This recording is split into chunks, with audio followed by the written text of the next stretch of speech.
Happy Saturday, everybody, and blessed solstice. It is the first day of spring, and to celebrate that, I wanted to do something a little more challenging than I usually do. Not that every hike isn't a challenge at this point in my training, but I am going up north about an hour to do something that, frankly, scares me more than I probably should.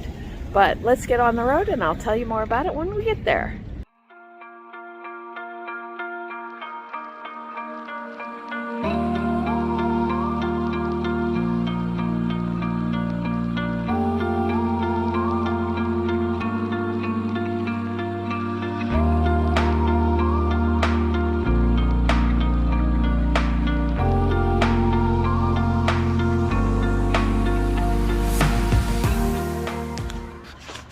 Alright, so after some brief navigational issues, I have arrived here at a town called Danielsville, Pennsylvania. It's just outside the Lehigh Jim Thorpe area, and as you can see from the environment around me, I am deep in the heart of mountains here in northeastern Pennsylvania. And that leads me to that scares me. Pennsylvania is well known for its rocky terrain, and especially in this area, the Appalachian Trail through hikers that come through here call this section Rocksylvania, where hiking shoes go to die. And that's what I'm going to be hiking today. I am going to be doing a stretch called the Palmerton Zinc Loop. It's an 8-mile loop going out from this area out to the Lehigh Gap, which is one of the highest and hardest sections of the AT here in Pennsylvania, but also has the most amazing views. I am not climbing that hill because that really scares me. I know rock scrambles are not my strong suit. They weren't the one time I tried them 30 years ago, and I am not ready to try them again yet. But this loop is going to be not quite as much elevation gain, a little bit, well, twice as much as I've done before, but it's still only 800 feet over 2 miles, so it shouldn't be too bad. And then it'll be a flat hike, and it's supposed to be a real beautiful trail with a lot of scenic views, so I will be sharing those with you. So let's get out on the trail.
So, I'm not supposed to be on the Appalachian Trail for this section, according to what All Trails is telling me. But I am not gonna, well, I'm not gonna say I'm not gonna lie, because everybody says that. But honestly, seeing that white blaze has given me a lot more comfort than I'd expected.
it's a little disconcerting to come out of the woods to this. But a lot of major power lines run through this area. And we can see it when we're coming up on the turnpike. The cuts through the side of the mountain to allow for the power lines to come through. Just like that, we come from this scrub forest.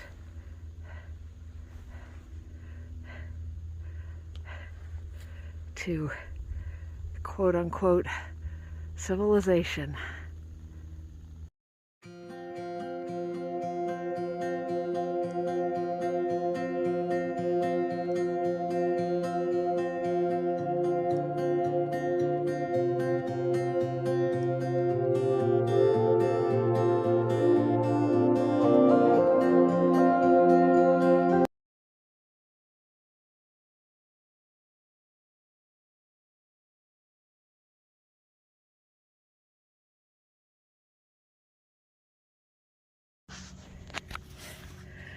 We joke sometimes about the thru hikers who every vista and view they come across is all ooh and ah, and that's so amazing.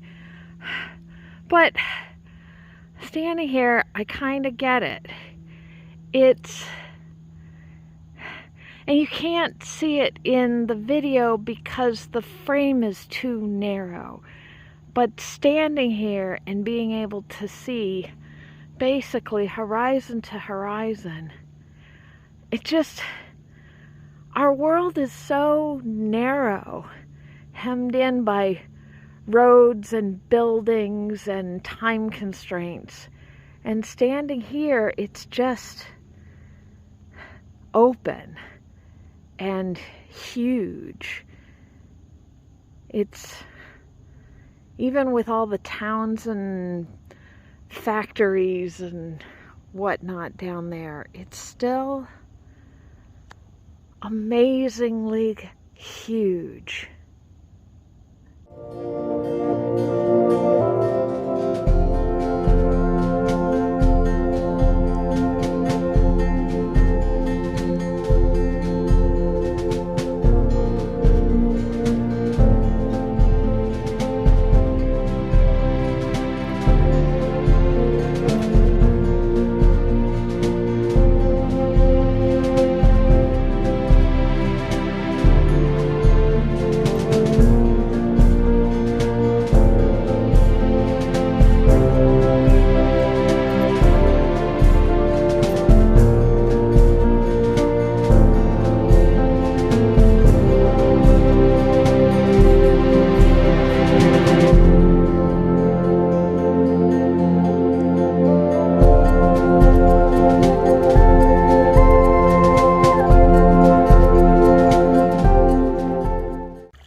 Looks pretty, doesn't it?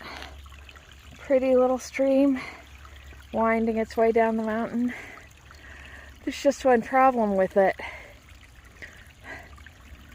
The reason this is called the Zinc Loop is this whole area was mined for zinc for tin manufacturing. And that is not an ecologically friendly practice. So this water is full of heavy metals. If you don't have any other options, yeah, you can drink from it. That's why there's a blue blaze here. But if you have any other options, most people advise you not to.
right, so you might be wondering at this point, what was I so afraid of with this trail? Well, let me be honest with you. It's all the ding-dang rocks. I have what could generously be described as very flexible ankles, to the point where I have broken my ankle while out running, transitioning from an ADA slanted sidewalk onto tarmac. No level change, no rocks, just stepping from concrete to tarmac. My ankle flipped and snapped. So the thought of going over all of those unstable, uneven rocks, especially when I'm out here by myself, is very intimidating.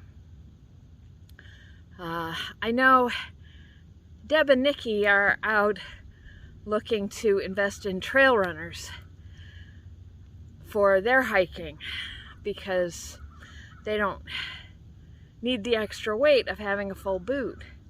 But I can't. I have to stay with a full ankle boot.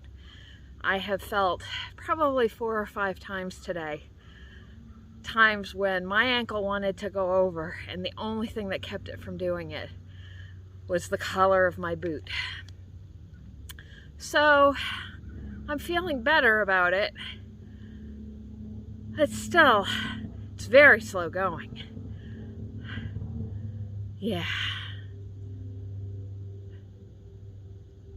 That's a lot of rocks.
So I continued on past my turnoff because everyone had said there was a scenic overlook here, but there really isn't. This is the best view I'm gonna get because I'm getting too far down the steep side of this. So I'm gonna take a butt break and get something to eat and then go back up the mountain. It is beautiful, but I can't climb this. Well, that was a little disappointing. I'd been hoping, well, I'd been expecting that this whole side of the mountain would be open rock face, because that's what we can see from the turnpike as we go through this area. But it's all closed in by trees, and I was halfway down the gorge, and there was no way I was going to be able to get back up that and get back to the car tonight. So, but it was still a beautiful hike. I did get an explanation about the white blazes being in the wrong place as well. It turns out that the AT has been rerouted in this area as part of the project to reclaim the landscape from the damage done by the tin mining. So it had been rerouted down onto the path that I was on from a much more level, much more straightforward path that I will be going back on. It's still open, it's just not the AT anymore. So AT through hikers, if you want to take a shortcut and avoid all of that, just take the old road. But it's probably not as pretty, unless you like walking through woods. And I like walking through woods, so it'll be good for me. But I have a Wawa's hoagie in my backpack, but I don't know if I'm going to be able to eat it. I'm tired. So I may just eat a handful of trail mix and a couple energy chews. I have my shoes out of my boots. I'm going to give them 10 minutes of flexing in cold air. Oh, I'm shaking. Tired arms. So we'll take a 10-minute break and then get back on the trail. So all the young people are up now, and they're flying past me on the trail. And I'm glad they're out here and enjoying the beautiful weather and the first day of spring. But I also hate them a little bit. Damn it. Slow down and stop making me feel so old.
We've reached the section of these long hikes where I'm ready to curl up and die in the woods and let them find my body in 3 days. I'm doing an exercise I learned when I was training to run 5Ks, which is to walk slow for 60 seconds and then walk as fast as you can for 30 seconds. I don't know that it's getting me anywhere any faster, but it's at least distracting my mind. Oh, look, electrical towers!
is a really dirty trick, because this lovely, nice, smooth road is right here.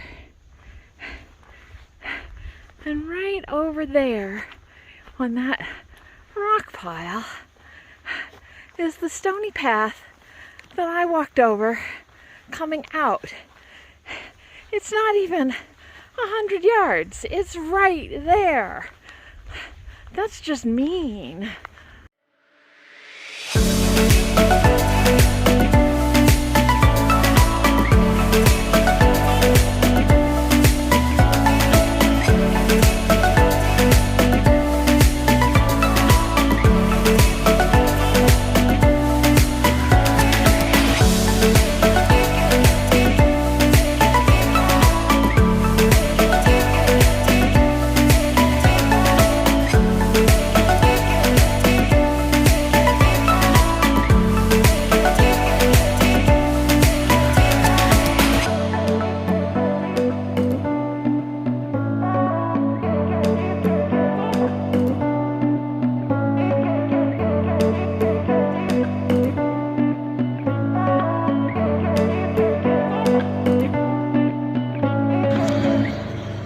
I made it back.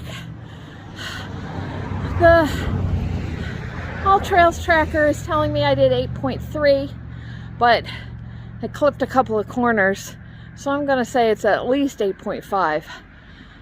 Felt like a lot longer. Lesson learned. First lesson is I can't do 8 miles if it's not flat. I think if I'm going to take terrain into account, I need to cut my distance in half for a while. Lesson 2, I need to work on my pace. Lesson 3, I need to get out of these boots. All right, guys. Thanks for coming along. We'll see what we do next week.